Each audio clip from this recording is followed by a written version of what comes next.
As anyone knows who has spent time in an archives or a rare books library, when you come home from research, your hard drive is full of hundreds and oftentimes thousands of photographs of the books or the archival materials that you were just looking at.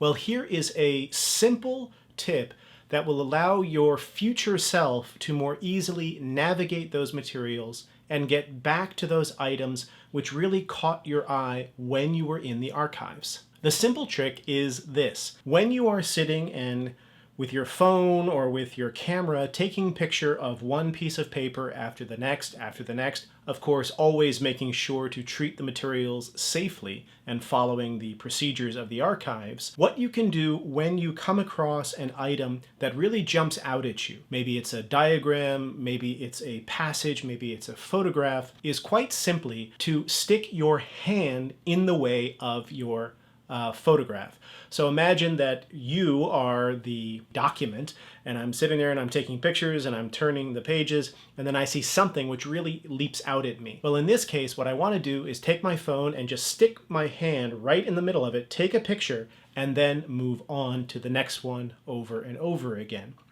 And what you find when you get home from the collection that day and you import these images off your phone or off your camera into your computer is you'll get the thumbnail overview of all of your images. Now, normally this is like one big sepia-toned soup of stuff, and it's very little to differentiate what, this thumbnail and this thumbnail is. Now, of course, you're going to want to read every single one of those pages, but what if there was something you saw which you really want to come back to as soon as you get out of the archives, but you just didn't have time to read then and there? Maybe you're on the other side of the world and you're paying for this hotel and airfare, so you just have to collect as much stuff as possible. Well, if you stick your hand in the way of the photo either right before or right after the one you want, so you take a picture of your hand, then you take a picture of, obviously, the document. That means that when you look at the thumbnails, you're going to see sepia tone, sepia tone, sepia tone, my hand, and then another picture. And then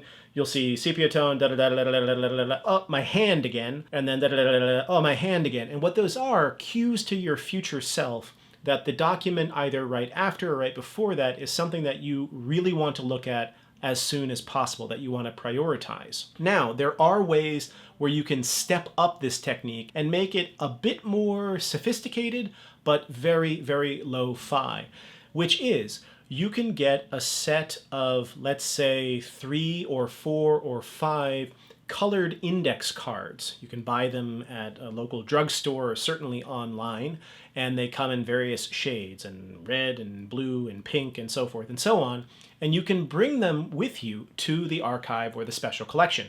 There's no ink on them, they're not going to damage any materials, so there's no problem. They're basically like paper, and they're small, and so therefore you could just, maybe ask the archivist, it's okay, I bring my notepad with me. And what you can do is you can assign a different meaning or value to the different colors that you have, and you can write this meaning even on the card as a memory device. One of these colors indicates I definitely want to come back to this right away. Another color might mean this document contains some sort of proper name or a person or an institution that might help me find more materials in this collection while I'm here. So I definitely need to prioritize this as soon as I get back to my hotel room. And another color could mean this or that or that. You don't want that too many colors and too many meanings.